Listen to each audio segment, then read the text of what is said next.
you were turning down media at that time, and so they came to me and I picked up all the media. It was quite good, actually. I caused the flood, didn't you know that? Just pulling everything back to that core infrastructure, yeah. I don't go to Wellington because they're all stupid there and I'm worried if it's catching. And, But did you figure out where Gore is? Do we have a map?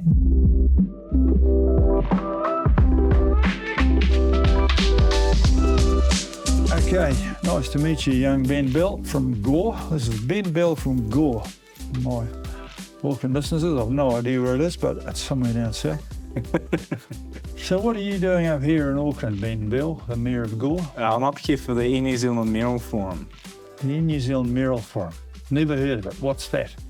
So New Zealand brings all of us mayors together and we talk about domestic opportunities and how we can improve travel around the country, which is pretty special. How many mayors have they brought up? I couldn't tell you. Maybe a third of them? How many is that? 20 or 30? 20, 30, maybe 40? I don't know. I haven't seen the others yet, so. Yeah, well, that's interesting. So the Air New Zealand bring the mayors for the 2/3 of New Zealand that I'm not the mayor of into my town, and I have no idea about it. It's going on next door, so you should pop down for dinner. Next door. Well, I don't have to fly in New Zealand to get here. I actually walk. But it's typical of a kind of a government-owned thing like Air New Zealand, I suppose. I haven't quite forgiven them for turning off the flights to Kaitaia.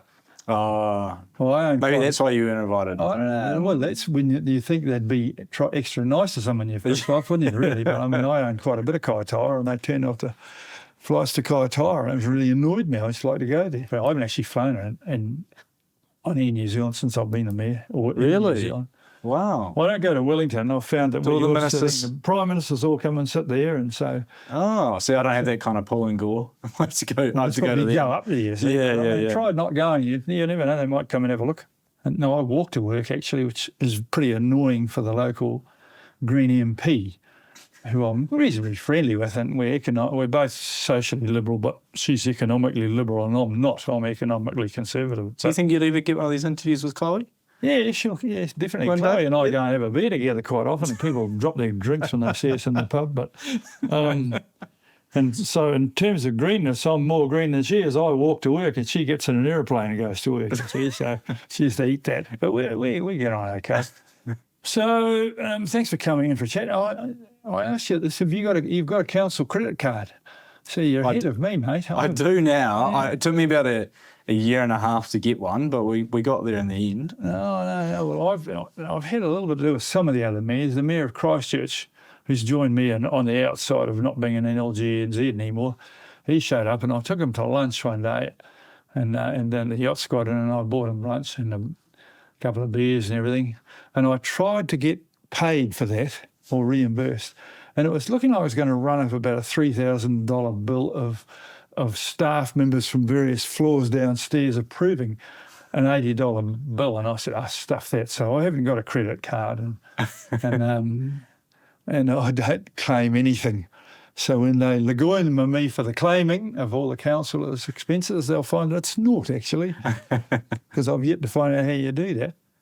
So tell us about what's big in Gore.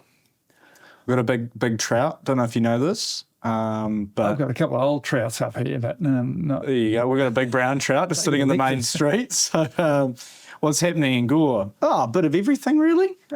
It's always happening in Gore. Country music. Yeah. Do you play in a band?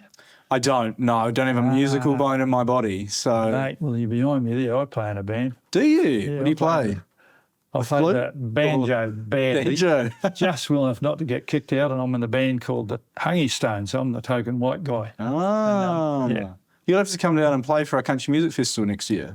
It's the big 50th anniversary. Well, love to have you. We'll send an invite. That's good. Then you can take one of those Air New Zealand flights. Dear.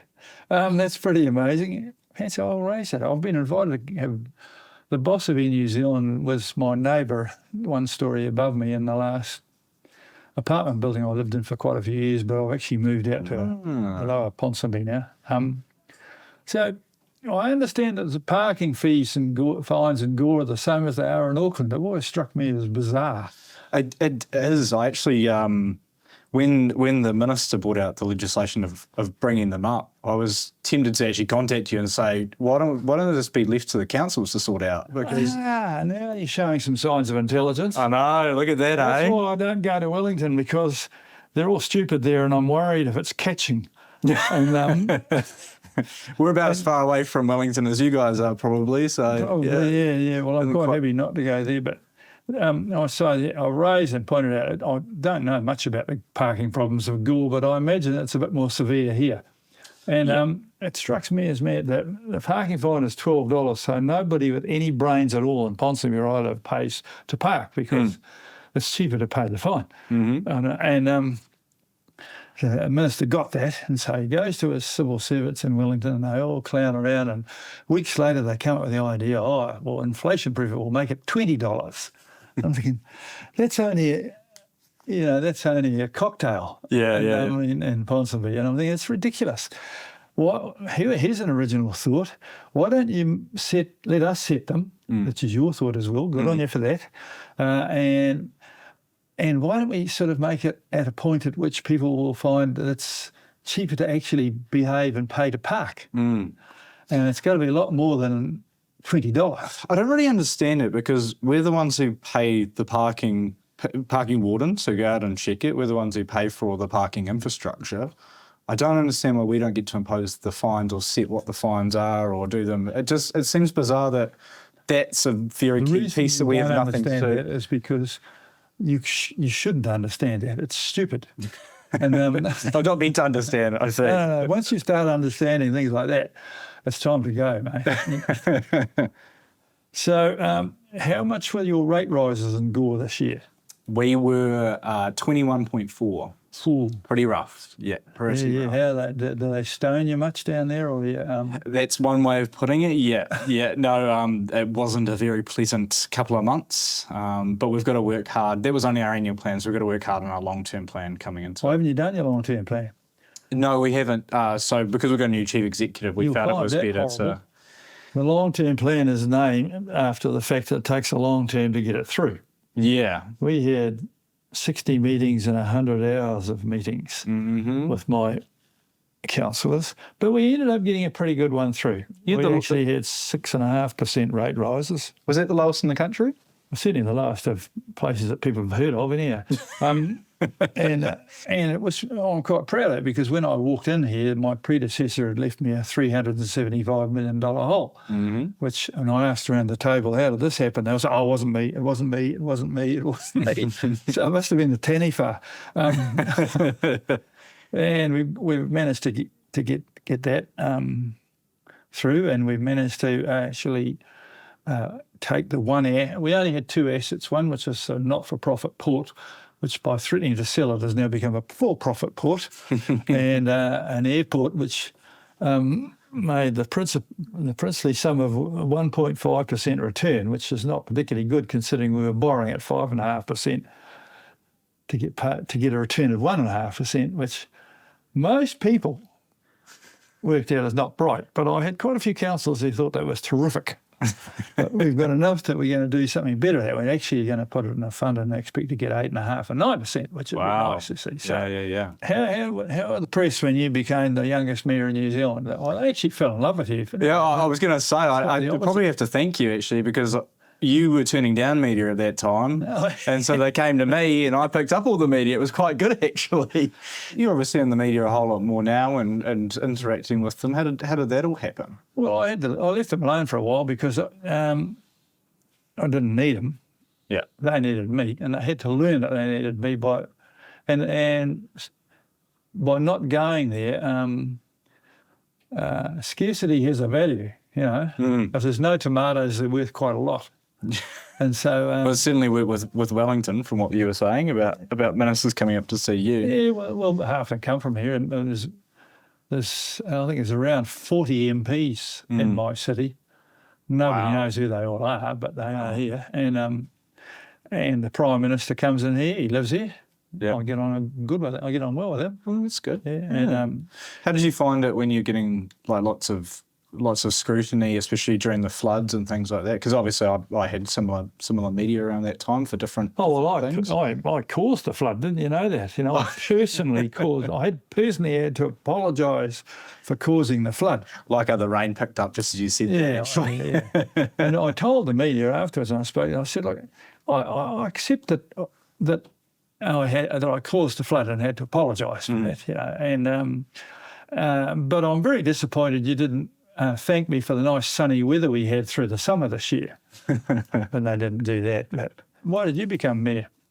I became mayor. I wanted to be a councillor originally, but I was standing with 3 other people, and we thought 4 of us being councillors is great, but really one of us should go for mayor, because we didn't really want to be under the mayor at the time. So I drew the short straw and ran a pretty competitive campaign, and here I am. So what about yourself? What encouraged you to become mayor? I was up north and I looked across at the people who were standing. I looked at the mess, and I've always felt Auckland's underperformed. I've always had businesses here, and I've always had a batch in Ponsonby, and I hadn't always lived here all the time, but I've always had something here. So I was well connected with it. And I looked at the people, at the mess, the fact that Auckland had been underperforming at the council, and I thought, well, you know, I've fixed the power company here, fixed the hospital here, fixed Transpower. And I thought, you know, if I don't put my hand up now, I'll look back and say, you should have. And so I thought, well, I'll put my hand up and I'll research it. And if they want to fix the things that I can fix as an engineer, they want to fix the finances, they want to fix the roads, they want to fix the pipes, all the boring stuff that councils do.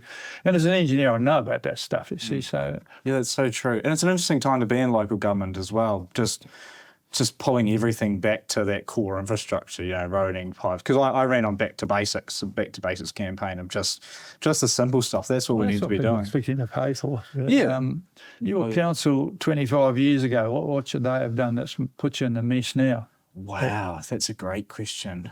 Separating our stormwater and our wastewater, that would save me a lot of headaches. So our stormwater and wastewater is combined. So when we have the amount of water that you guys have, we have our streets with contaminated, contaminated water. So that's a real issue that we have to deal with, and we're basically going to have to, over time and very slowly, have to bring up all the pipes and separate them. We are underway on that. That's one thing that wasn't done too badly. I think that the way out we were set up was stupid with these CCOs. Oh yeah. Oh, bloody hell! What a dumb idea that was. Yeah. And I'm having to drag them slowly back on board. What about your local boards? How have you found all of that working? There's 174 elected officials in my city. You can live a life without meeting 174 people. I imagine it's quite easy in Gore. Nobody knows who they all are. Yeah. And nobody is saying, gee, we need more of them. And so we went through a painful process to try and reduce the numbers, but turkeys don't vote for Christmas, you know. And so that hasn't got anywhere really. Well, we had the same thing, to be fair. We did our representation review and we wanted to go with 9 councillors. Then when it came up for vote, suddenly we wanted to keep it the same way that it's always been, which is fair enough. I can understand that, but from the mayor's seat where it doesn't affect you, I mean, smaller and more efficient is the way I like to go. But well, I've got 20 councillors, which is a generous supply. The Prime Minister, when he came in and sat there, we were chatting. I said, geez, your job's pretty easy. You've got 20 in your cabinet, but they're all there at your pleasure. So I've got 20 here, of whom, I don't know whether yours is left or right, but a majority of my council don't like the current government. And I'm apolitical in terms of that regard. That's where we're really lucky. No one stands on a ticket. No one's. I mean, we're in Southland. We're typically conservative. You know, typically blue, but no one stands on that ticket. Do you roll your R's? I don't. I'm an OTACI boy, so I'm. That's disappointing. I was waiting for you to say something like purple shirt. Yeah. I'm brown. Other than the country music, what's the Tourism New Zealand pitch for Gore? Gore. Country music is definitely on that list. We've just had Hokanui Fashion Awards, so we have an amazing array of wearable arts and fashion and design. So I just did that last weekend. Shouldn't you be in a swan dry? Maybe, yeah. Although I'm trying to dress up because apparently Here's a fashion item you can't have. Hey, look at that. That's a blues cap. Yeah, very good. we got fantastic brown trout fishing. Again known for our country Colours music. the trout come in? Oh, they always look brown to me. Brown, rainbow. Oh, yeah. I don't know. Plenty. I'm I not an guess. expert in that. I'm Yeah, sorry. no, neither. I go surfing and play tennis. That's what I do. Yeah, And we got fantastic tennis courts. We got heaps of bowls, lawns. We got. I'm 20 years too young for bowls. I must be about 50 years young to bowls. But did you figure out where Gore is? Do we have a map? Oh, it's way down there. You've only got world maps in here. You don't have any New Zealand ones. Well, I got a third. We got a good map of a third in New Zealand. I have a picture of you and I outside of that there. But I've got enough here on my plate. Yeah. And you just deal with your third of the country, and then the other 2/3 deals with itself. Right, I figure I just go, help yourself. What was your obsession with Horowhenua for a moment there? Well, it was just such a good name because I have actually been to Gore. Oh, I've been down the main road, so I do. I know where it is more or less. I can. We got that on camera. But Horowhenua doesn't actually have a town. It doesn't seem to be a place, and so we always say Horowhenua wherever that is. And I see. Well, it's Levin. I've got TV. Yeah, but Levin's their town, but they just don't. No, there's another town there. I think, isn't it? Somebody else told me it was Carterton. No, Maybe it's not the right place. That's definitely the wrong place. So we have a thing called Horowhenua, and they sent me a T-shirt with Horowhenua. Awesome. Reprinted Horowhenua wherever that is. and I think it could be a big selling point for that because we sent them a map and it should be wherever it is, it's here. So it's kind of like a thing. It's like a slogan now. Yeah. Gore, you can have Gore where the music, where the country, where Wayne plays banjo. Country music, there you go. Country music is, I've learned a lot about Gore, and anyone viewing out there, the Mayor of Gore's a nice fella. Oh, and you're not too bad yourself, Wayne. I've got you a beer, but this is a Presbyterian church, this council here. I can't even have a beer in here, God almighty. God forbid if I have that. Yeah, if you had time, I'd take you to my pub in Otahu, which is a good roughie. Ah. Roughie.